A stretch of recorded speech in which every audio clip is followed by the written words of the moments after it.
more. I mean, he is really... Fortress overall has been like the all-star support pick. Him and Finn have been like number 1 and 2. Yeah, we've been seeing a lot of Fortress in the blind picks as the choice support, and you know that is definitely a good. He is definitely a good support. He offers a lot of utility, and you know if you time your engagements with the attack of the pack, you can do a lot if the enemy team don't get rid of those wolves before engaging in an all-out brawl. Well, you are right. And we got double Fortress, so it's gonna be like 6 attacks to the back so far. But Fuji is on Sky. Like, this is an award-winning combo right here. Like, Fuji has really shown himself to be, again, like head and shoulders above a lot of other people when it comes to this Sky. And he saw so many, like, you know, highlight film reel moments with Sky with these Suri strikes. So it's really hard to call in my eyes. And I'm just going to go with Devil's Advocate and say, I mean, it's game 5. It can go any way at this point. Well, you know, I do remember that. I know exactly the moment you're talking about where he's pulling off these insane Sirius strikes, and we've seen a kind of hint of that where he has had some really impressive play as Sky so far. And we're seeing Arakizar on Blackfeather, who's also an insanely strong hero.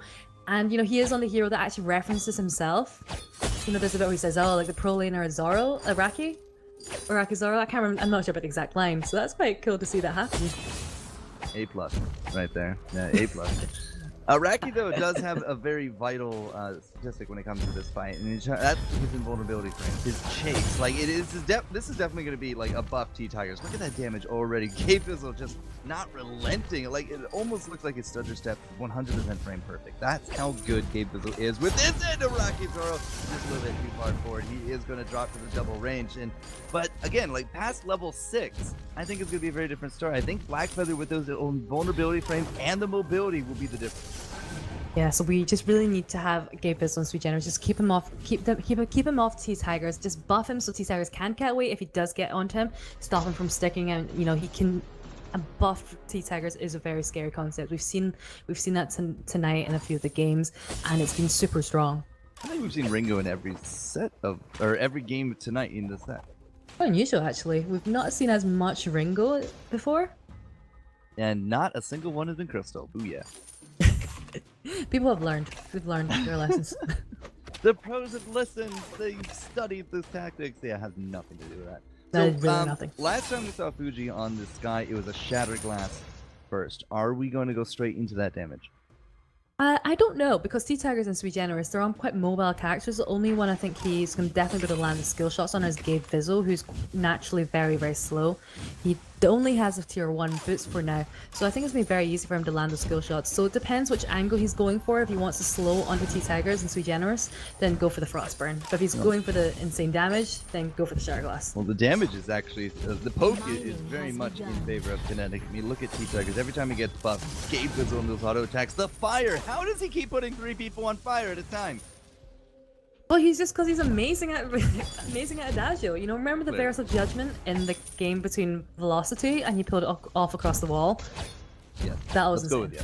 That was insane. That was insane. I do actually remember that moment, and insane is one word for it. Really, really awesome is another. So Fuji level 5, he's been doing some of that solo jungle. If he does go for the Shattered Glass, as he said, like the mobile heroes could actually defeat that, but can he afford to wait for the Shattered Glass? I mean, like the Frostburn and Broken Myth combo is definitely a little bit more standard, but does he need that damage? Can he go for the utility instead? He's going to get caught out here, and I just don't really think he's going to be able to run away from Sweet Generous, but Gabe Fizzle's going to be there as well. Here comes T-Tigers, and this sandwich is done. Yeah, it was a bit. He was trying to go for the counter jungle. He only picked up the healing minion. Maybe turned out a little bit better, and maybe paid off a little bit more if he'd gone for the 2 camps, which offer more money. So that was a free kill there, going for Kinetic. Now, but good guy Wreck, look at this. He's just going to be kiting all these. Oh no, get those backs. Okay, nope, he's playing it safe. I was gonna say, good guy Rex is actually gonna be just tanking up and waiting for Fuji to come get this farm. Fuji has no cares to pick it up. All right, good job, Rex. All that effort. They gotta come back and defend this lane. And it's gonna be way too late. The turret is done. Will they actually pick up Sweet? Well, could be close. Yeah, they will pick it up, but will the fire bring down Rex? he looks like he's going to be able to live for now. Doesn't need a time for Gankstars to disengage because we do still have Gabe Vizzle with full health, full energy. And T-Tigers, although he has low on energy, if he can just pull off one of the Swirling Silvers with the buff coming out from Gabe, that's going to be a lot of damage, and I don't think they want to risk that right now. Did you know that the kill actually went direct? he actually bit his brother and got the kill. So not exactly where you want the gold to go. The assists were good though for Fuji and Araki is going to be hitting that level 6 here fairly soon as well. So it's been kind of passive, I won't lie. Gankstars is, other than that one failed invade, they're mostly sticking to themselves. That's because Araki's Aros, he's on that Black Feather right now. They're played very differently. So Ringo, you know, we've seen him bully out T-Tigers very efficiently in the past few games, but this time as Black Feather, he performs a lot better in the late game. He's going to have to be a little bit more passive and just let T-Tigers farm away, and you can't really challenge him because he's not going to win in an early 1v1. Well, 2 kills, a turret, a little bit of farming advantage, and that minion mine, it has brought us to 2,000 gold already, and Fuji getting just absolutely chunked out. Wrecked not looking too much better here either. Gabe Vizzle and crew are really starting to put some big pressure on top of the Gankstars, and down a turret already with minions now going to the next lake. Kinetic basically are just starting to take over the map. This is looking a lot like the first 2 games. They're just playing very aggressively, very dominantly in the early stages, and they've already taken a really early lead, and they've got that first turret. They've got the first immense payout of the night from that gold mine as well. So they're sitting at a 2k gold difference. T-Tigers with that Sorrow Blade is already dealing quite a lot of damage out already, and Gabe Vizzle's already also finished his alternating current as well.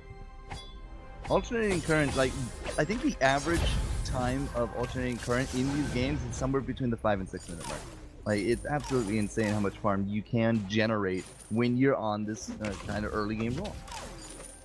Yeah, he's already got the travel boots as well, so they may not have gone for much defense at this stage, but there is an engage. Yep, attack of the pack and that death from above, but unfortunately you just got a little bit too close. Araki very soon to follow the death of Fuji, and Rex is just has the tail between his legs, and unfortunately that's not any kind of armor against this. That is an ace, and Sweet Generis is going to live through it. No, I lied. He totally didn't drop tower aggro. It will be a 3-1. The kill again goes to Red. Yeah, but he did save the whole life. He did turn the whole team fight there. T-Tigers was looking so low. We saw Araki Zoro onto him, sticking onto him very closely, but then the fountain coming out from him kept T-Tigers long enough in the fight for him to take down Araki Zoro. And that was a very nice fight there coming out from Kinetic. They were able to get the 3 kills and a turret from them. Yeah, but the smudge on the record is definitely the depth of their roam. But still, I mean, even still, with a 3-for-1 exchange and a turret on top, like, you can't really say that it wasn't a good deal. Yeah, it was looking really good. You know, they're just slowly drawing ahead in terms of gold, and this is not something in a position. This is not a position that Gankstars series particularly want to be in. We've seen before in the first 2 games of the series is that when they did let this happen, it was very difficult for them to catch up. They were just T-Tigers was just too strong. He had too much DPS for them to do much about it at that point. Yeah, Araki's like poke. T-Tigers are like slam. Because he just hits a little bit harder. Now Fuji has actually opted to go for that Frostburn. It's not that Shattered Glass, so he does go for the utility, and I mean his damage output's going to suffer for it, but if he can slow them down just enough, if he can, you know, kite them out long enough, Araki Zoro, I mean, that the big hope is that he can get in and do the damage he needs to. Yeah, well, it will work really well with Araki Zoro's Shiver Steel if we can manage to land it on the same target, so that'd be really effective. But the problem is they're really not having an opening in these fights, so every time we're just seeing Kinetic just execute their fights really, really well. I actually pick up all the kills there onto Gankstars Sirius.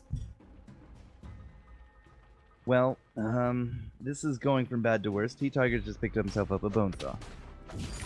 Yeah, that's really not good. So there's not much armor in terms on the side of Gangstar, so we do see Araki Zoro with the co-op plates there, but you know that will be building into pauldrons or a metal jacket later on, so that's really going to negate the utility coming out from the armor there.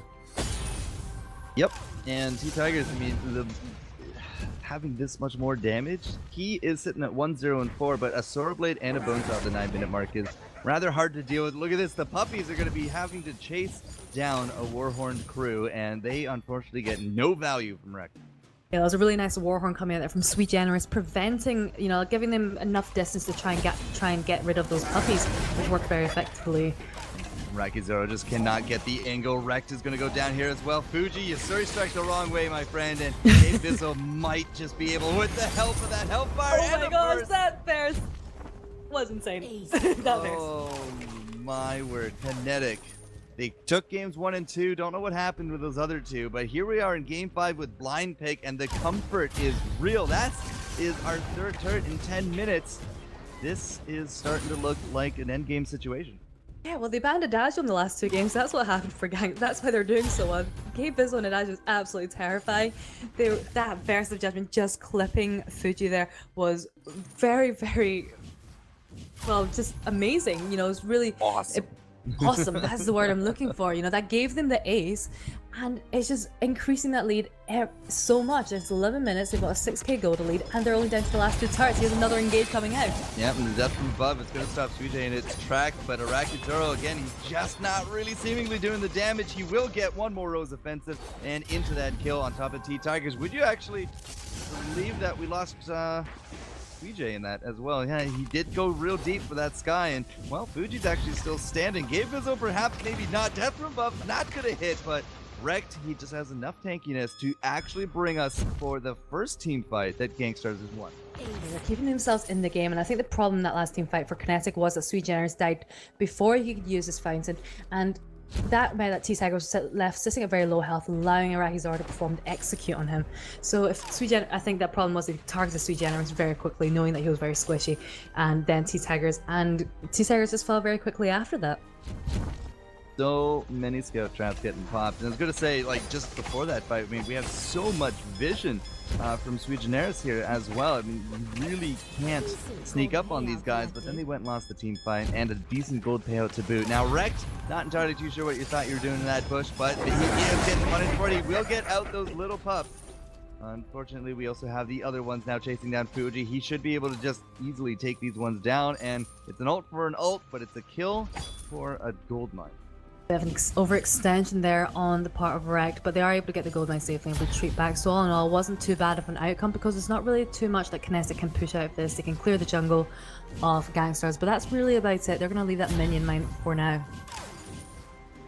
No turrets at all here in lane from Gankstars. They're just down to those crystal turrets, and still, I mean, a little bit of signs of life, but they're down 5,500 gold or so, and a breaking point be added on top of T-Tigers. He's doing a lot of DPS. If he can get enough, spend enough time to get stacked up, get 20 stacks on that, as well as fully stacked up on the bone saw, that is going to be a lot of damage he's going to be doing out. Sui Generous getting caught there by that forward barrage. And just pulling back because they're not looking for a fight, because I thought Gankstars were going to engage, but they didn't. Well, the wise choice for them right now. Sui Generous, like, is full health already. I mean, that's how little damage it seems that we can do in the blink of an eye. Araki and Fuji, like, they could play the long game, but this burst damage, I mean, it just does not seem to exist. You do have the heal coming up from Gabe Biz as well, just keeping Sui Generous just completely full health all the time. But if we look at the farm between the two laners, 159 on T-Tigers to Araki Zoro's 117. T-Tigers has established a really early lead in terms of farming already. Well, Araki, I don't think has really ever led. He's set on par. I don't think he's ever led in terms of farm up against T-Tigers in any of these games, so I'm not really too surprised in that regard, but T-Tigers, I mean, again, like, his farm is absolutely insane. I like what Fuji just did right there to get a little bit as much farm as they could, but they lose out the decent gold payout, and, well, now that the payout is done, that's time to retreat here from Gankstars. They just cannot afford to get caught whatsoever. Yeah, but we do see those double infusions sitting there in Rekt's inventory, so they are going to be looking for a fight. Because the Kraken is coming out in the next 10 seconds, there will be a big fight contending this. And if Kinetic do get the next Kraken, they can really push for that and finish off those last 2 turrets, looking to end the game. 7,000 gold says that the money is on them. Gabe Bizzle and crew, like, they need to get their own infusions. You can see that's exactly what's happening. The Kraken is here, and we spent all the money that we can. This is do or die time for Gankstars. Yeah, and they did take the minion mine as well, so Gankstars do have to focus on that, but they're going to see that really quickly. It doesn't look like Kinetic want to take that Kraken just yet, but I think this is going to be a very, very, very close fight breaking out soon. I don't think we're going to actually get contest onto that Kraken, to be honest. Well, Kinetic was trying to bait it out, but at the same time, Gankstars have said no, they're going to delay, and this actually still might work out for them if they can get the steal. They do! They are going to get that Kraken, and that's going to be so powerful on their side for once, but Fuji and Araki just absolutely melt, and Wrecked, your days are numbered, sir. That first has it. He is going to drop for the ace, but the steal is good. We are still in this game as long as T-Tigers and crew actually go for the Kraken, and it looks like they're not willing to let it do whatever it's trying to do. Yeah, well, they may have got the Kraken, which was a very nice deal coming out from Rec there, but that's going to be a 500 free gold there for Kinetic. So they're not going to push this hard, and they're going to be 1,500 gold up. That's not exactly the lead that they want, but it did delay the game ending sooner for Gankstars Sirius. A little bit of chip damage from these ace buff minions, Raki then to clean up, but I mean, yes, you're right. Taking the Kraken gives a lot of gold to the enemy team, but I'd rather give gold to the enemy team than lose straight up. Like, there's a chance, there's always a chance that Gankstars can come back to this with the turtle, with the late game, somehow. So, I mean, it's not the end of the game yet, but yeah, Gankstars are still limping on. Then doubtful about that. And Wrecked is gonna live. See? No problem. They're still limping on. Yeah, they're still limping on, but he just used his infusion, just ensuring that he would guarantee that he was gonna be, that his safety was guaranteed as he went into the base there. And I'm pretty sure Kinetic would have seen that, so they know that they don't have that fountain available for them. So they are a fountain up right now in the next fight. But this next fight, if I had to take a guess, this next fight's going to be centered around the next Kraken. So we're just going to continually farm in the lane, try to get Araki and Fuji up there in terms of that next item. And we still have, I want to say, you know, somewhere between 60 and 90 seconds till the Kraken will even spawn. But, you know, Gankstars, the best option they have is to turtle and take as much farm as they can as safely as they can. Well, this is what this means is Kinetic are just completely denying Gankstars any farms. They just cleared out the whole jungle, they've taken the minion line, and there's Gankstars taking it back. But this does mean that Kinetic are able to keep constantly double infused at all times, which I think Gankstars series are really beginning to struggle. So the next team fight is going to be a bit of a challenge for them, but if it just depends on Araki's are just diving the line to get to T-Tigers. And if you can't take down T-Tigers, I mean, he has a heck of a lot of damage under his belt. Then you're probably not going to be able to take the fight whatsoever. But the stickiness factor, like Araki Zoro, he has the Shiver Steel, but he doesn't seem to have the survivability to live through the Stutter Step. Yeah, and Kinetic have a lot of slow on their team. They've got T-Tigers with Achilles shot, so if you can land that, and then you've got the Shiver Steel and the Warhorn there with Sui Generis, and if Gabe Vizzle can land his heal next to him, that is a lot of slow that is going to be there in the arsenal, and that is the attack of the pack. And Araki Zoro, unfortunately, in that front, he's just going to get chunked down, and it is done. Araki Zoro is out. Rex is actually still surviving long enough to get the kill on top of Sui Generis, and now Fuji, he just doesn't have that target that he needs. He doesn't land the damage on top of T-Tigers. It was Gabe Vizzle tanking out the rest of that forward barrage, and well, we got so many minions. They're ace buffed, and this, I think, could be game. Kinetic do not need a second Kraken in order to take this one home. The Death Timers are agreeing, and Kinetic is going to go home your #1 seed here in the Spring Qualifiers, #1 for NA. What dominant games being played by them. That was such a commanding lead they got so early on. Gabe Vizzle on the Adagio. I'm just going to go on and on about this, but I'm so impressed by the play coming out from him. He's done so well as jungler, and this is his first season as jungler, and the fact that they're able to take the victory over them is absolutely insane. 10-1-6, but you couldn't touch the farm of T-Tigers. There's a lot to be said about this Kinetic team, and coming in as the #1 seed of this qualifier, I will definitely guarantee them the spot at the finals. I cannot wait to see what the Halcyon Hammers and their Hammer Esports divisions are going to be bringing us here in this season. Yeah, very promising to see what they're going to do like at the championships. And you know, Gangstar Series, they've had a few ups and downs so far, but this still feels like definitely like one of their ups. They performed really well. That Ringo with Glaive weapon power combination was absolutely lethal, and they absolutely dominated those games that they were able to pull off that comp. Yeah, the games that they did win, they won in flawless fashion. Well, okay, really, really good fashion. So, you know, I am going to agree. I think this is definitely one of the bigger ups for them. But, you know, coming into #2, we are going to be seeing them at our championships, I believe, as well. So, better luck next time for the #1, but they're not out by any means. We, however, are out. So Shin Yi, it's been a pleasure. Forecourt here from the fold, and we're throwing it back to San Fran one last time. Humanist, you got your wish, man. Kinetic wins. Well, Forecourt, it wasn't really a wish. It was more of a prediction, based off of all of the information I was taking in over the course of this whole qualifier series. But really, congratulations, Hammers Kinetic. I think a well-deserved first place victory here for them in our first qualifiers. And, you know, Gangstar Sirius, I don't think you need to be disappointed with coming in second place. It's definitely an achievement in and of itself, but of course they would have liked to walk away with the win here. You know what's interesting for me, Rome, I'm just happy to see, though, is that these newly formed rosters, both out of EU and NA, now coming in and taking first place. Yeah, and like